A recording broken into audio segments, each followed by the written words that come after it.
There is a big silence around this reality in Africa, mental illness. My name is Florian Ezui. I am originally from Togo.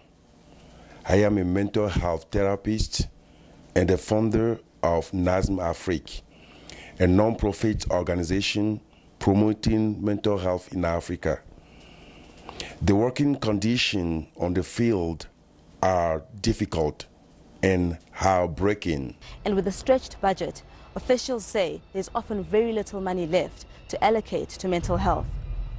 Many who live below the poverty line are forced onto the street with no hope of care or rehabilitation. They are failed by the health system, rejected by their communities, and ridiculed by the families they love.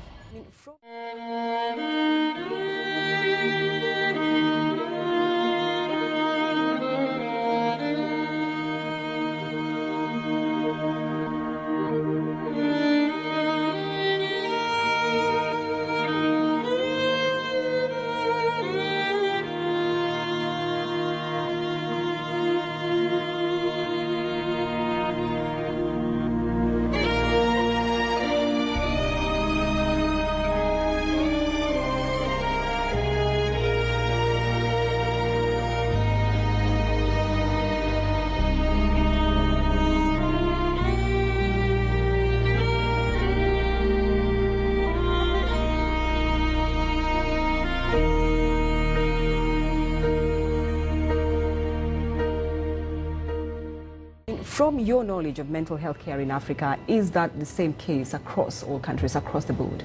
I'm afraid it is. It's a very common picture, and people with mental health problems are subject to gross human rights abuses in many parts, not just in hospitals, but also at the hands of traditional healers and in the community, sometimes at the hands of their own family.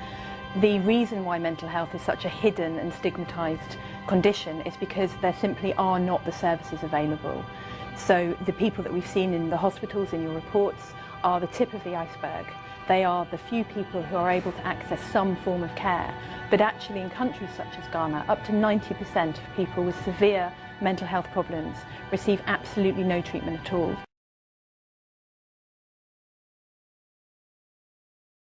Stigma is a product of ignorance.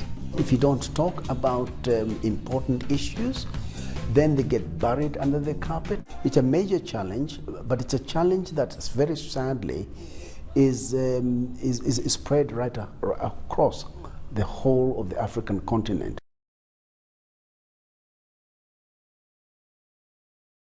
There are countries in Africa where there is not even a single psychiatrist to 5 or 6 million people. But the truth and the reality is that very little has been done systematically and deliberately, either by government or by ourselves, to bring up the level of mental health in this part of the world.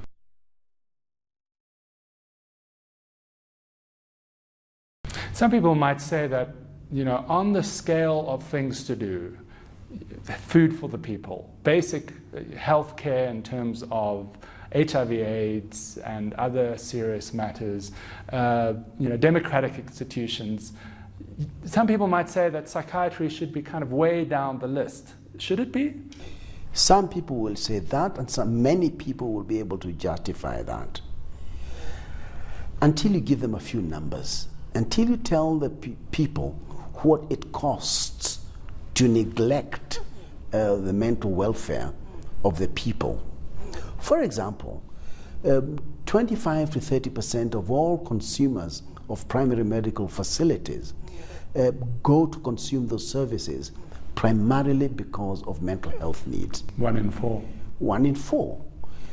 The reality, of course, is that they get unnecessary blood, urine, and stool examinations at great expense and great wastage. And therefore, whereas you are not expending those funds for mental health services, you are wasting them because you're neither doing physical services nor doing mental health services.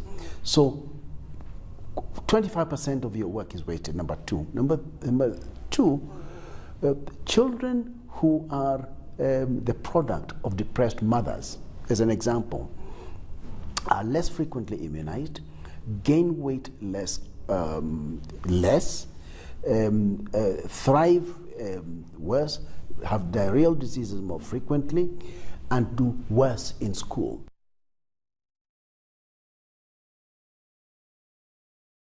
Why should policymakers care about mental health? There is no health without mental health. And there is no economy, and this has been shown in all parts of the world, that in fact there is a relationship between good mental health and productivity. And the converse is also true. Those people who are mentally unwell do not go to their farms, do not go to factories, do not go to work, and therefore a mentally unwell society is economically unproductive. And therefore one of the strategies for improving productivity in any society, including the African community, is to treat those people who are going to work, including the young people, make them mentally healthy and get them to produce. We are losing far too many men and women to mental illness and therefore to unproductivity by not treating them for mental illness.